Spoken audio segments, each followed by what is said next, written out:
Welcome to the College Football Bros, the podcast hosted by Nebraska homers. And now, here are your hosts, Michael, Ryan, and Trey Newman.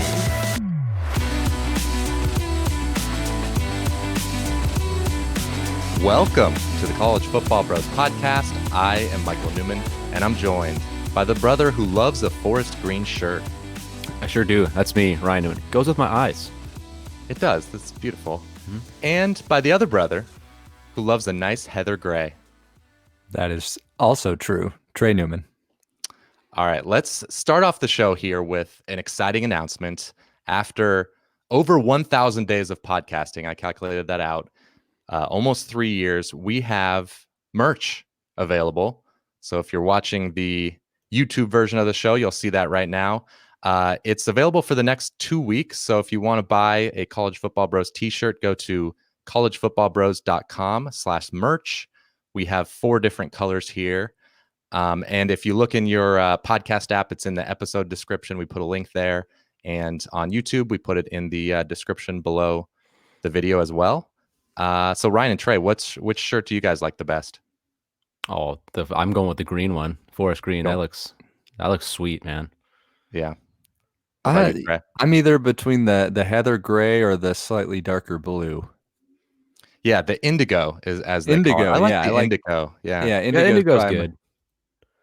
Yeah, I've got enough grays. I could go with that indigo. That other blue one it's a strong one. It is. Yeah, the ice blue. Yeah, if you want to be see bold. How many we sell of that. It's bold for sure. I mean, I like that color, but no, it's cool. Yeah, it's every once in a while. Yeah. All right. Anyway, let's get into the theme of this episode. It's a mailbag episode. Ask the Bros. So Trey, what's our first question?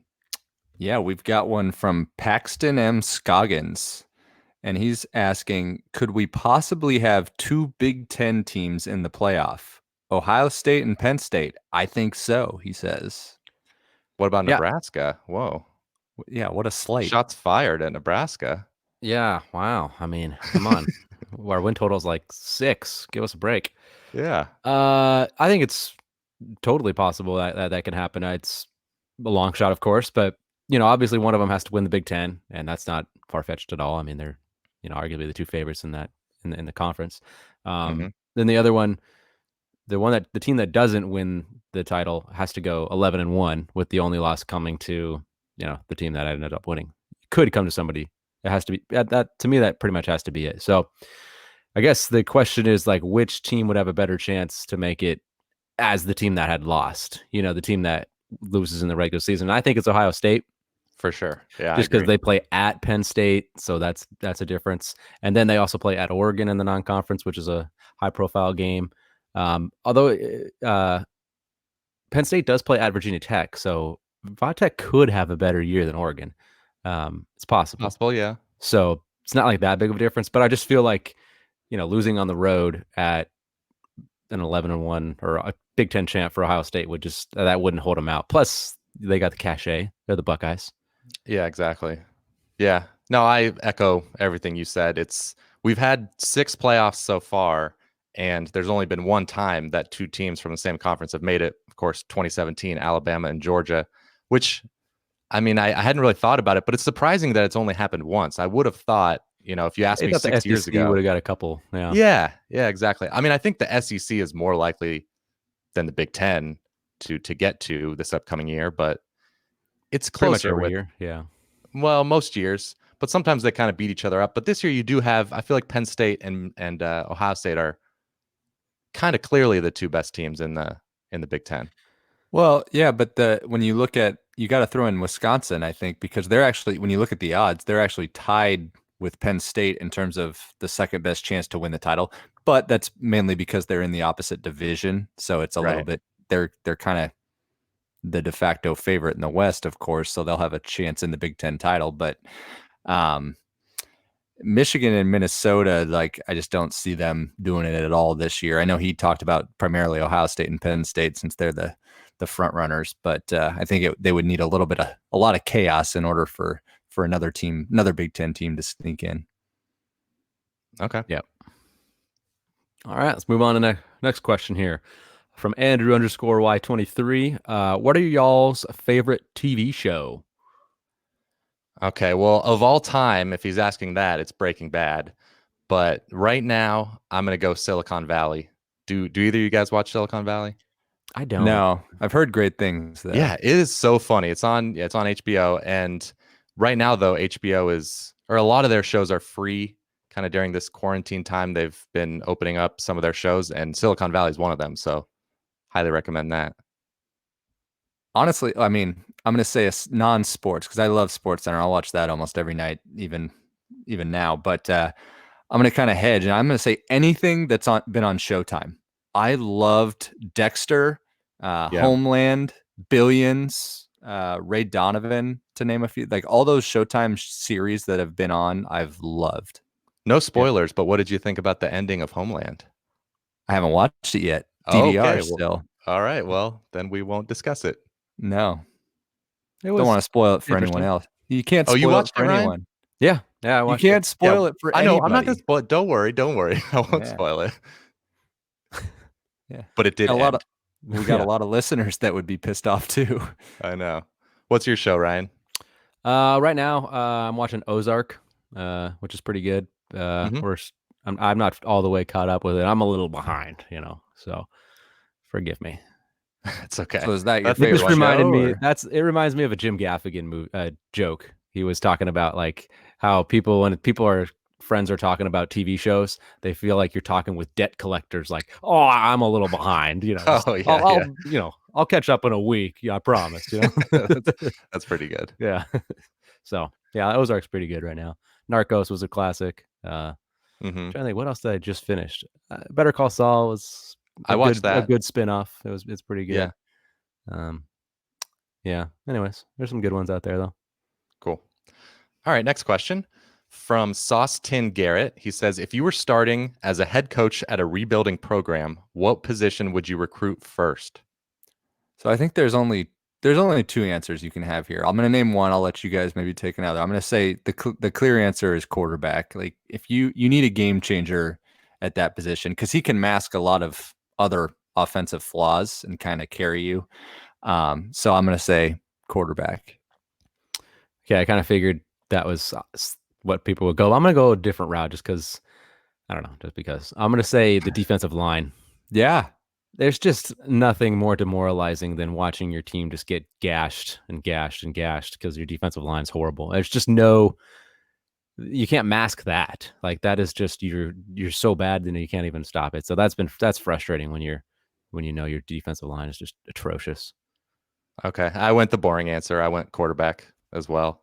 And just I think the perfect example is right now with what's happened at North Carolina and Sam Howell. Like he had an amazing year one, which just kind of catapulted everything at North Carolina. The recruiting's insane now.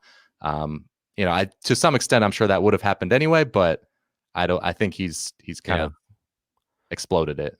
Yeah, we looked like that last year with Adrian Martinez. Yeah, Nebraska, exactly. There, it looked good. For a year there, or for second half of the year at least. Sophomore slump, maybe. So, yep, hope so. We hope. We're heavy on the Nebraska in this episode. I guess we're homers, What can we say? Yeah. Ryan had to. He couldn't resist. It did fit the narrative. I know. True. All right, our next one is from Texas Lightning DB saying, when will Florida get over the Georgia hump? So I think Mullen has narrowed the gap a lot quicker than probably anybody thought that he would. And it's possible this year that Florida is better than Georgia. I think right now, I would say Georgia's a little better if we're making a point spread for their game this fall, I'd say, or whenever it is. I would say I'd give like maybe a 3-point favorite to Georgia, something like that. So it's within the margin for error. But I think one of the next 2 years, if you had to say in the next 2 years, will Florida win one of them? I would say they would. Yeah, that's the route I went. I said in the next 2 years. It could be this year or the next year, but it's just they're close already. Like there's not a whole lot separating them. Mullen's taking Florida back 1-2 New Year's 6 bowls. So it's like how much more does he have to prove that he's there? He's right there. So yeah, they're going to be neck and neck from here on out, I think. This question kind of had me look at the Georgia-Florida series, and it's interesting. The last 12 years, they've alternated winning 3 in a row. Four different times it's been Georgia, Florida, or Florida, Georgia, Florida, Georgia. And, just looking at the most recent 3 years, like Florida's just purely on the scores, they've narrowed the gap. They only lost by 7 this past year. And Michael, you brought up the point where it could definitely happen this year. And just in terms of like, we'll get into it in the previews, of course, but Jamie Newman, like, he's great, but he's still a little bit of an unknown in the Georgia offense. And whereas kind of with Trask, you kind of know what you're going to get in terms of production.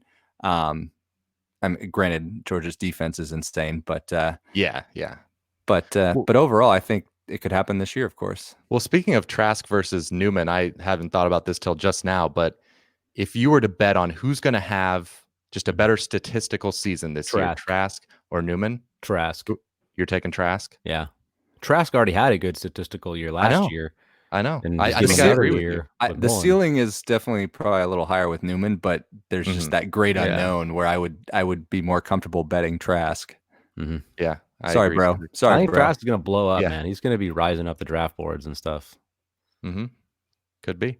That's what I said on the Ross Tucker football podcast. Oh, wow. Check out Ryan's appearance on the Ross Tucker football Nice drop. podcast. Yeah. All right. Next question. All right. Yeah. Aaron Chapman, 12. He asks, best conference realignment move in the last 10 years and the worst conference realignment move. So this is a good conference realignment question. It's not just like, what do we think is going to happen? I like this version of it. Okay. What's been good? What's been bad?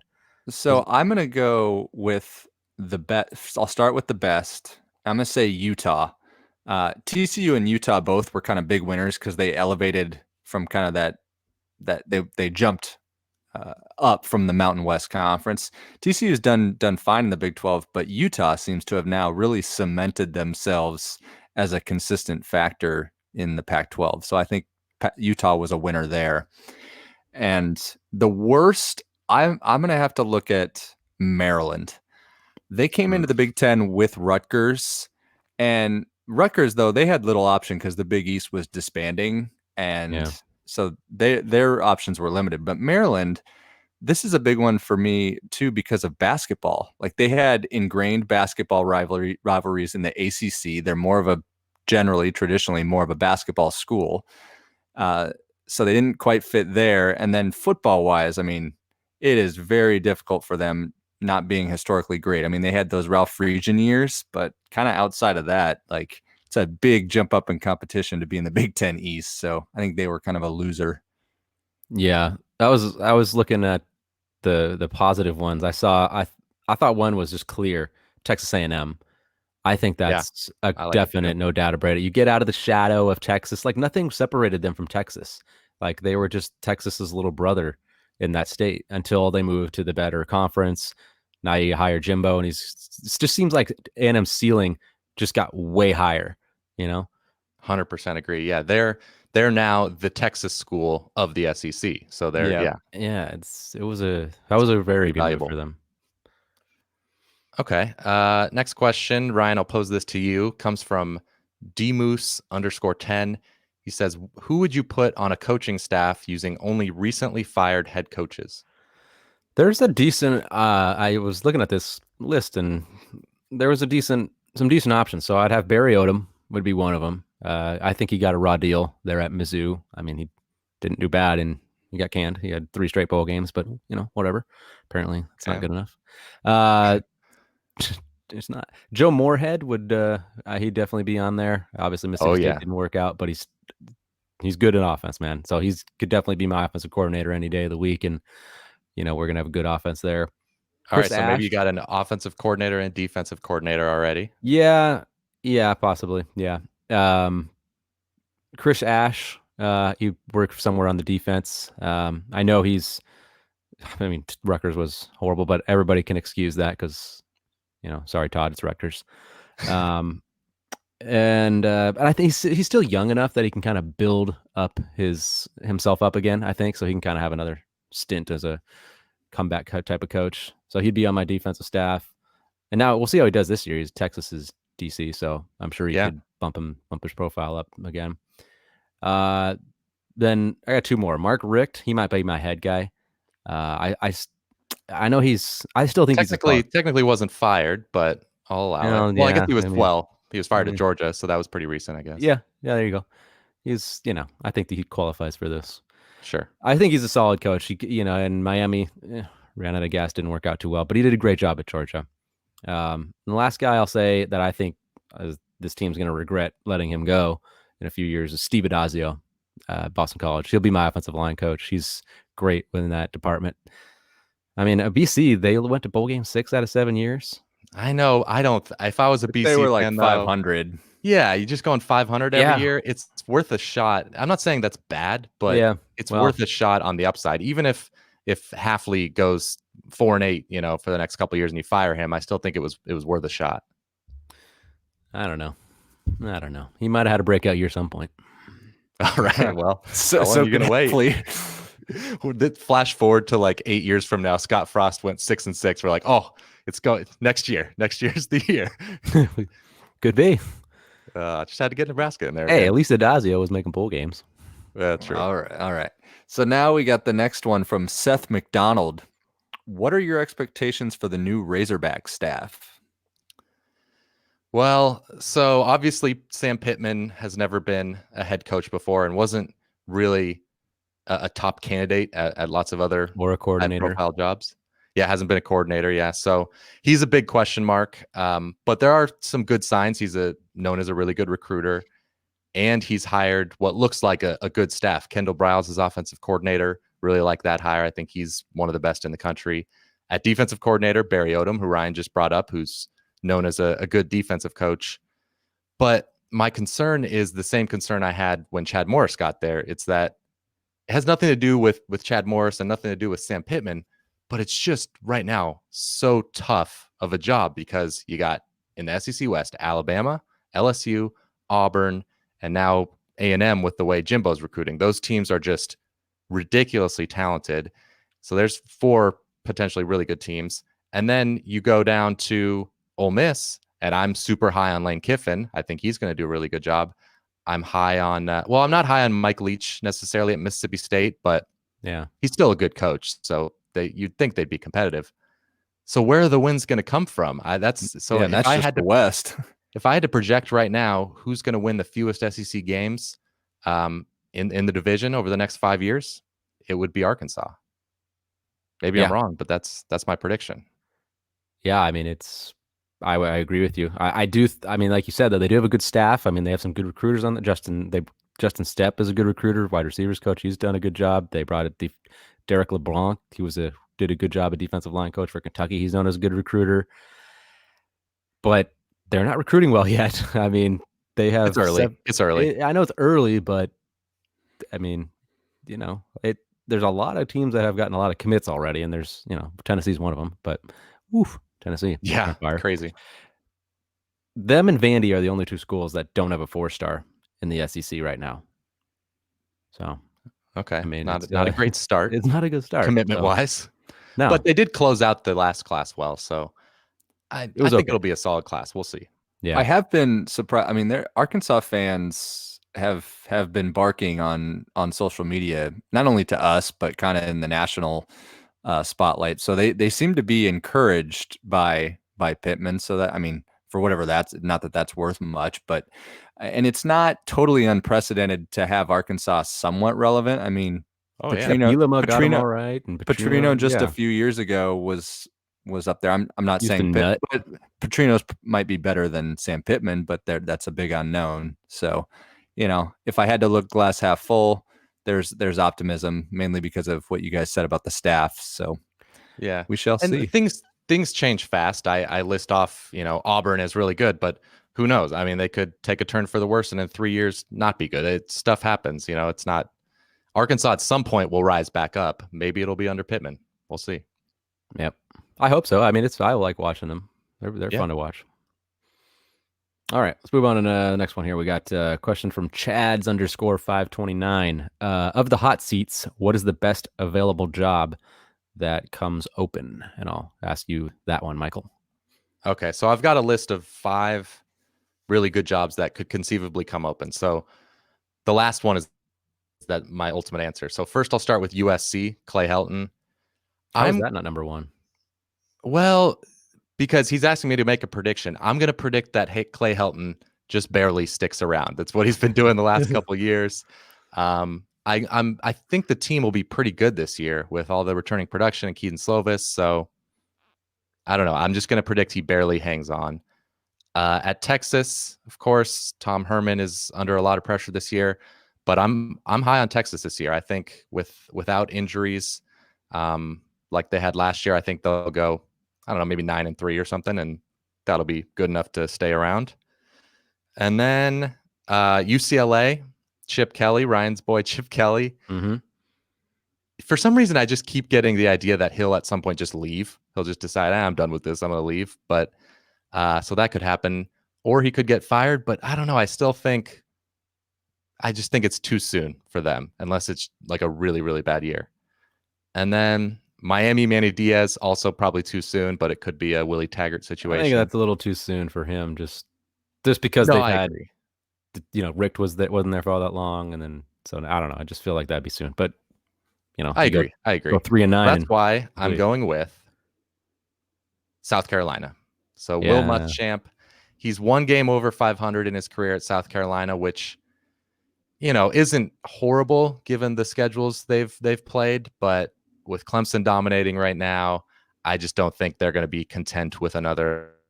If he goes 6-6 this year, which is pretty likely. Yeah, I mean, honestly, 5-7 is not that unlikely either. So I think he might get fired, and that's a good job. I mean, you can recruit really well to South Carolina.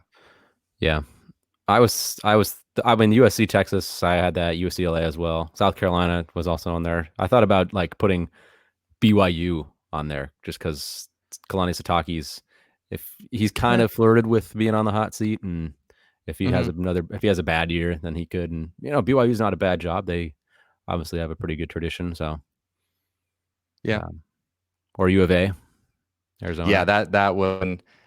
The reason I didn't say that is you would think something better than U of A would come open, but it's a decent job too. Yeah. All right. Next question from Spence Griff. Which team, if any, can you see having the next Clemson-like rise to greatness? What do you think, Trey? I think the answer here is Texas A&M. We've been, we're really talking up the Aggies, but I mean, say what you want. We've talked a lot also about Jimbo Fisher, but say what you want about his coaching. The Aggies recruiting is putting them in position to be successful on the field in the coming years. So that's the reason I'm saying this. It's just purely they're getting the Jimmies and Joes here, and if they can start to develop here, I don't see why they can't take that next step and be a major player. Yeah, no doubt. I mean, Jimbo's only been there. He's had 2 seasons, and so his recruits haven't had time to, really get in there and make a big impact. He was won 17 games those 2 years, 9 wins first year, 8 wins last year. They played ridiculously tough schedule. They had Clemson on the schedule, they're in the SEC West. So that's winning 9 games with that is very good coaching. And then we talked about this on the coaches episode. He's made the teams a lot better by the metrics. It just hasn't quite shown up on the wins yet because of the schedule. And Texas A&M is a good answer, but I'm going to go with Tennessee. Just, I mean, recency, maybe a bias just because of, what they're doing on the recruiting trail right now, but that's where it all starts. And they are just absolutely killing it. I mean, they've gotten 6 4-stars and 2 5-stars in the last 2 weeks and just killing it. And they finished last year strong, and they're in the weaker division. So it's not necessarily harder to rise. They're not fighting necessarily against Alabama every year and LSU every year. So I think they get the talent, enough talent, and they're capable of doing that. So they could make a rise. Yeah, I guess.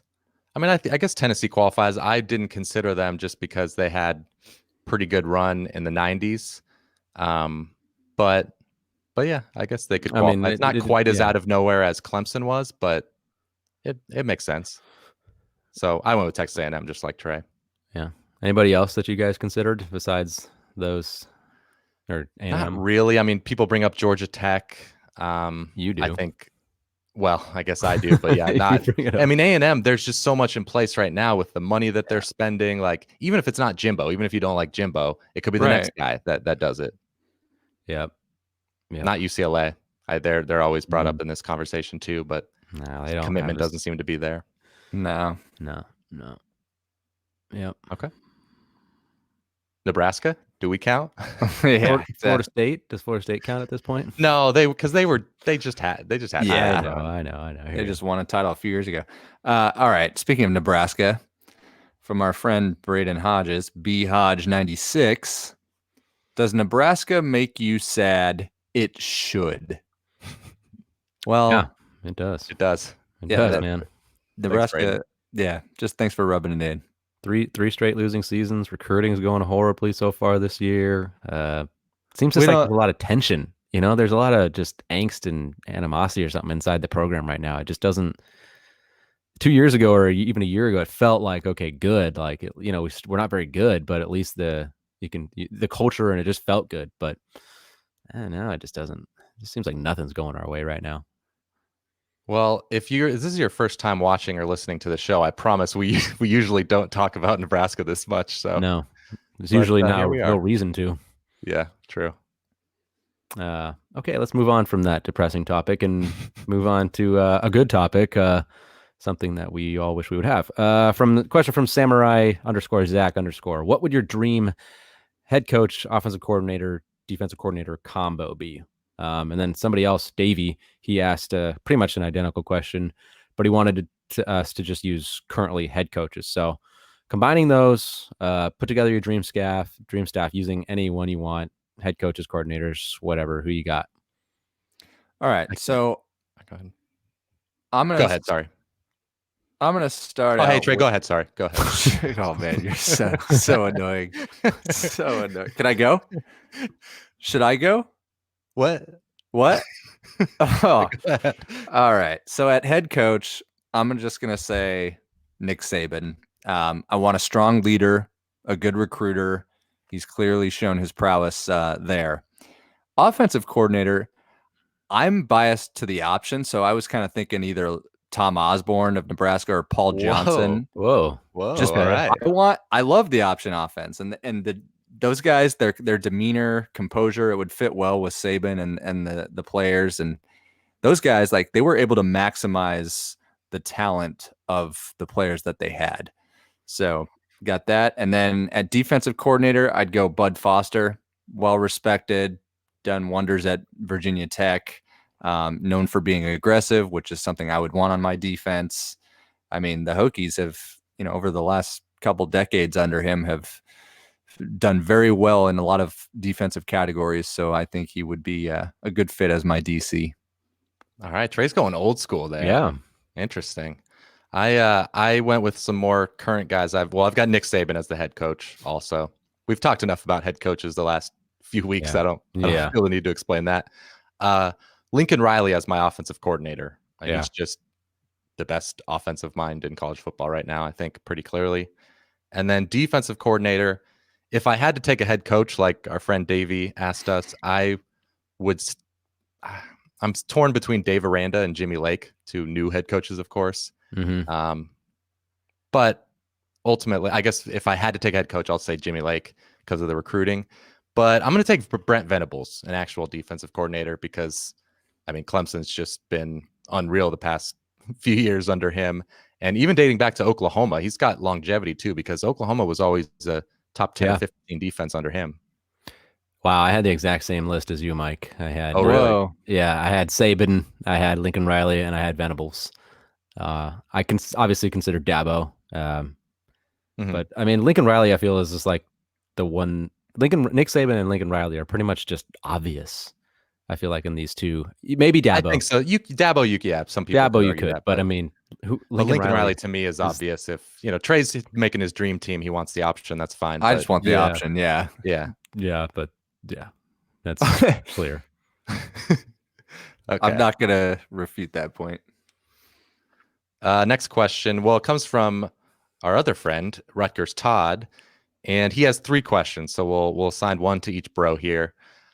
First one, with all the virus stuff happening, do you think out-of-conference games will be canceled as they are now and replaced with closer regional opponents? So what do you think, Ryan? Oh boy, I just don't think college football will take place at all in 2020. Hot take. Yeah, it's Yeah. well, I mean, SEC, they're not going to play in the fall. I've been getting a little more hope maybe lately that they might, change. That might change my mind a little bit, but I don't know. I don't think there's going to be enough schools that are gonna it's going to warrant playing. And like, there's the Cal State schools just already announced that they're not going to have students in the fall. So like, San Diego State's not playing. Those schools, Fresno State's not playing. We don't know that yet, but they're planning to. Their campuses will be mostly online with apparently some in person. So we don't know that means that they won't have football, but it's not a good sign. Yeah, I don't know. I don't see it. And then what I don't get the like the Pac-12 was saying, oh, we're considering just playing 11 games and having it play against each other. I don't get what that really does. Like playing teams, it cuts down on travel. What does that do for you? Like it doesn't. Well, that's what the SEC is talking about too. Yeah, doesn't. You're still going to play about the same amount of games. It's still people. I don't know. You're still playing against each other. I don't get what that really accomplishes. Like, you still got to travel. What difference does it make if you travel from, Louisiana to Florida than from Louisiana to New York or whatever? It doesn't make any difference. So yeah, I mean, there's so many.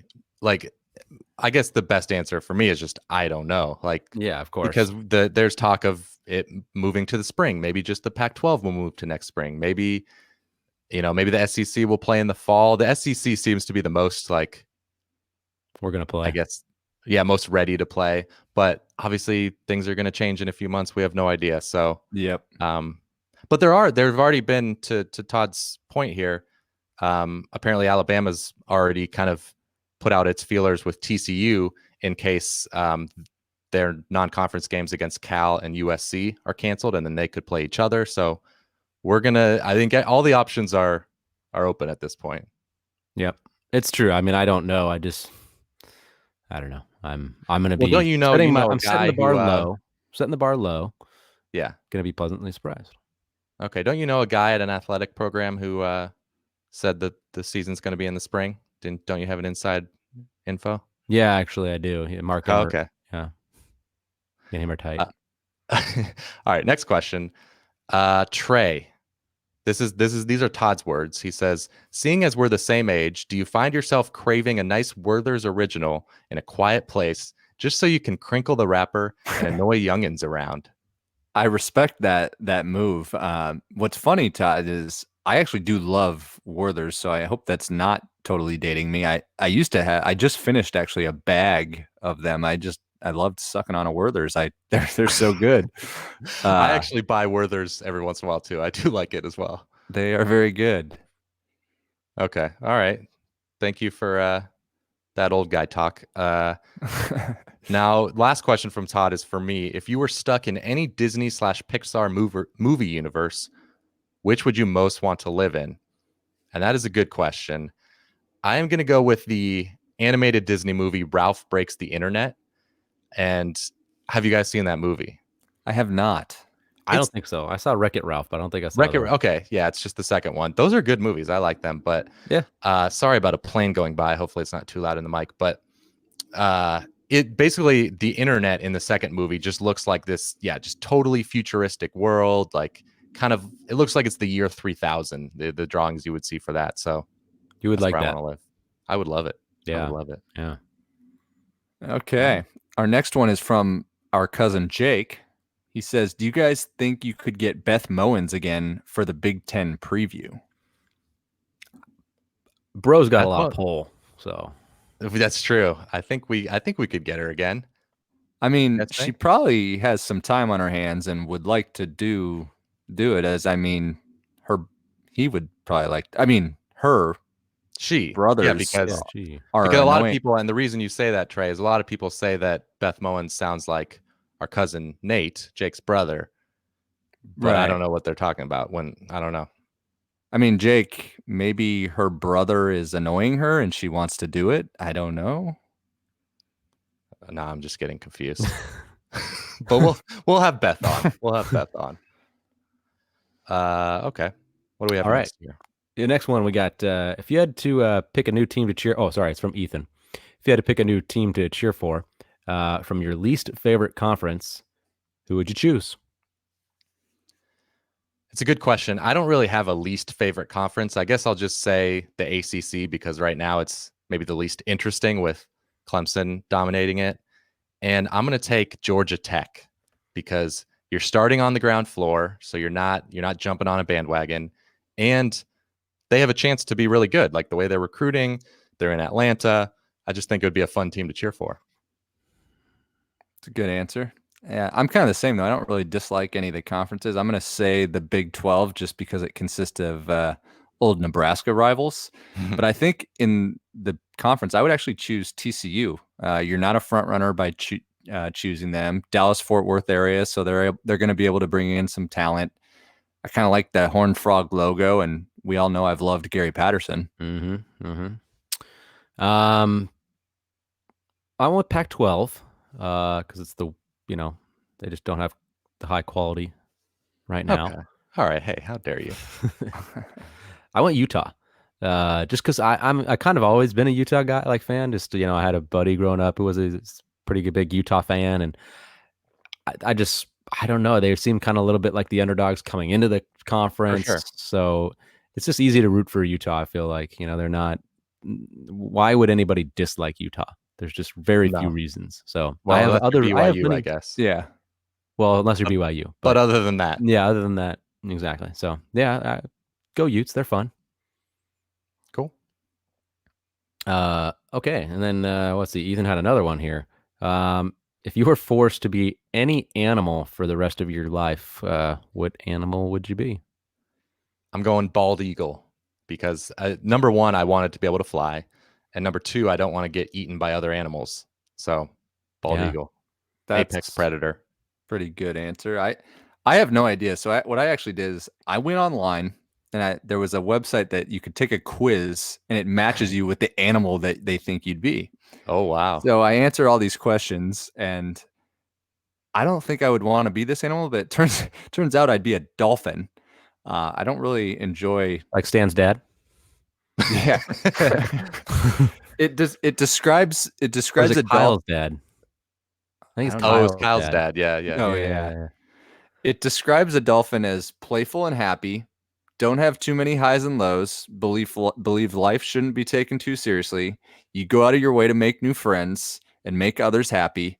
You have an optimistic nature like dolphins. So there you go. That's wonderful. That. I would be a dog, just because they get a lot of special treatment from humans, and they pretty much have everything made for them. You don't really have to work for anything. You just, you get food, you get everything taken care of. So, and you get some good stuff. All right. Shout out to Ryan's dog Milo. How's Milo doing? He's good. Behaving? He's not barking. No, yeah, he's. I don't know. He comes and goes with that. But Okay. He's getting better. He's getting better.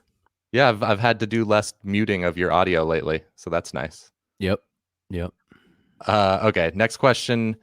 We've got actually another set of 3 questions from Kenny, who, by the way, Kenny has his own podcast called Prospects 101. Highly recommend that. They talk about both high school recruiting, those prospects, and current college players who are prospects for the NFL draft. So check that out.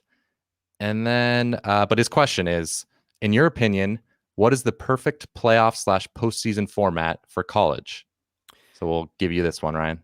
Excellent. Well, as it stands right now, having a playoff system 4 is stupid. I think we can all agree. That's not even a playoff. It's just I don't know. What other system out there has a 4-team playoff tournament? There is not one. It's just really doesn't make sense. So I think the best system, if we're going to have a playoff, which, we're not going back to not having one ever. So 8 teams, 5 conference champs, 3 at large. Simple as pie. Okay. All right. So you're not including the G5 in there, just unless they make it as an at large. You got to make it. If you can't make the top 8, well, then tough noogies. Tough noogies. Okay. Wow. Mm-hmm. Never heard you say that before, Ryan. Well, I say it to my kids that I teach all the time. So, yeah, But he tagged me when I was on the ground. Tough noogies. That's good. I like that. Yeah. Okay, so that leads into his next question, though. Not the noogies, the G5 thing. Would it make sense for the G5 to have a championship-style bowl between the two highest mid-majors? If so, what would you call it? So I think if they don't have a realistic chance of making whatever playoff is in effect, then I like the idea. Makes a lot of sense. That could get them more eyeballs. The only downside is they wouldn't be playing against a Power 5 school to kind of prove their worth. But other than that, I like it. And so as far as the name, I think you got to just treat it like a championship. So I'm not just going to name it the so-and-so bowl. I want it to be a championship. So keep it simple. G5 national championship. Yeah. And now everyone has a chance to play for a national championship. All right. Next question is for Trey. What is the best college football show on TV? If your answer is College Game Day, then what would be number 2? Yeah, Game Day is pretty solid just because of the nostalgia piece of it. But I'll say I was kind of between two. I'm going to say one that people probably don't watch much is Inside College Football on CBS Sports during the week. They do multiple episodes during the week. It kind of gets me excited for the upcoming week's games. They start to preview them pretty early. Neuheisel is on it. He can be funny. Good. I like Neuheisel. Brian Taylor, Randy Cross, Adam Zucker. They all have a good rapport, those guys, when you watch it. So that's an entertaining show. Adam Zucker, he has the most like broadcaster voice ever. Totally does. It's like ridiculous. He does. College football final is good in the sense that it's kind of nice recap on Saturday night, but yeah, I don't necessarily care for someone in particular on that show. Oh, okay. Wow. All right. Very cool. What's next, Trey? We got another question. Oh yeah, from Spec Slayer. What are the craziest emotions that have been experienced with the bros watching a game? So, Michael, why don't you take this? Yeah, growing up as Nebraska fans, we've had a lot of heartbreaking moments. So I would say with Trey, the bad games, it's mostly sadness after the game. Yeah, Ryan and I, K-State, I believe, was 98 K-State was a rough very one. sad game. Yeah, with Ryan and I, it's mostly yelling at the TV or yelling at each other. Growing up, yelling at Joe Daly for sure. He was not fun to watch. Dude. Now after losses, which Allie has been on the podcast and talked about it before, because Trey's wife, wasn't the first time she came over to our house. What game was that? The Miami game against Nebraska, or her first actual game that she saw was the Seahawks Super Bowl against the Patriots. That's what it was. Okay. The whole family was rooting for the Seahawks, and we all remember what happened. Yeah, that was rough. Yeah, there's been some tense moments. The one that sticks out to me just because of what happened, like to me, was I was playing I was in college and I was playing I was in a game. I was playing a basketball game, and that was the exact same time as the Big 12 title game was going on in 2009. And so I was playing the game, and then I recorded the game, or I was playing the basketball game, and I was recording the Big 12 championship. Gonna watch it later. During the game, I split my lip open, and I went up for a layup. Somebody's elbow just split it completely wide open. So I had to go to the hospital.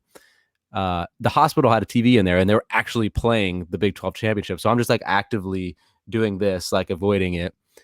Get my lips stitched up would hurt. That was the worst pain I think I may have ever felt, just getting needles in my lip. But anyways, so I tell my family, I call them, and everybody knows that what's going on. So they know I'm not actively watching the game, and I'm going to watch it later. Get back to my dorm room and watch the game, and go through it. And I'm just 12-10, we take the lead, and then Texas has got that field goal with 1 second left. I'm like, they're not going to make it. My family would have told me not to watch it if he made it. And then it goes through. I'm like, what the hell? Tell me, why would you let me sit through that? Oh my God. Yeah, that hurt so bad. You said you didn't want to know. So that's a tough one. Ever since that game, I've made it clear to you guys, if it's going to be a heartbreaking loss, tell me. I don't need to. It's a weird thing, but yeah, we do. Trey and I will text you if Nebraska gets blown out or something, and for whatever reason you can't watch it live, we're just like, don't watch it. But And Michael and unfortunately, we have to exchange texts to make sure. Like we talk it out. Like, should we tell him? Yeah, we probably should. Like, no, we have to. I would want to know. I've never been mad at you guys for telling me don't watch it. You know, Yeah, that's true. So, yeah, not worth that instant pain. But it was like, wow, that was like a terrible, terrible night for me. Though. That's insult to injury right there. It literally was. Yep. I'm surprised you never told that story on the podcast before, but I don't think you have. Yeah. All right, moving on to our last question here from Andrew. If you could bring one head coach and one announcer along for a road trip, visiting all 666 Cracker Barrel locations in America, who would you bring? And by the way, I didn't put it in our outline here, but Andrew in the email said his answer would be Mac Brown and Adam Amin. Ooh, Adam Amin's good. Yeah, those are two gonna great discuss choices. The 666. Oh, the 666. Yeah, that's odd that they have exactly. I mean, they really need to close one or open one. Like pronto. They should. Yeah. I mean, that's strange. Come on. Wow, Ryan takes offense to this. I'm gonna say for a coach, Mike Gundy. That just kind of seems like his type of establishment. Not to mention he'd be entertaining. I'm sure he would have great stories to tell. Wouldn't mind hanging out with Gundy at Cracker Barrel. For announcer, I'm gonna say Brent Musburger. Share some gambling stories. Maybe play some bets on random things that's going on at each restaurant. That's cool. Yeah, that's good. I like it. Okay. I'm gonna go with Mike Leach, just because I want to see what he's really like, in like real. I don't know. Yeah, seems like an interesting character for sure. Yeah, but what if you don't like him after the first one and you've got 665 left? I would not want to be with Mike Leach for that long of a period of time. But fair. It's a risk. Who's your announcer? Gus Johnson. Nice. You could bring the energy. Yeah, he would bring the energy for sure.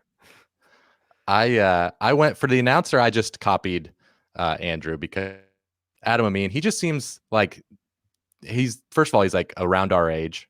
So he just seems like the person that we would most likely be friends with. So I want one kind of normal, funny person there to be friends with.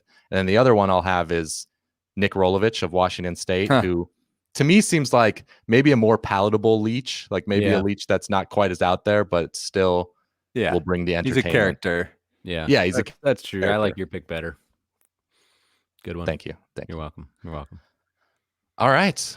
That'll do it. Thanks a lot for all those questions. Really appreciate it. And remember, if you want to support the podcast, we have t-shirts, as we mentioned. Go to collegefootballbros.com/merch, and we will talk to you next week. Goodbye. You've been listening to the College Football Bros. If you have any questions for the next podcast, email them to collegefootballbros@gmail.com. To keep up with the brothers on social media, like them on Facebook at College Football Bros, follow them on Instagram at College Football Bros, and for their commentary on Saturdays, follow them on Twitter at CFB Bros. Thanks for listening.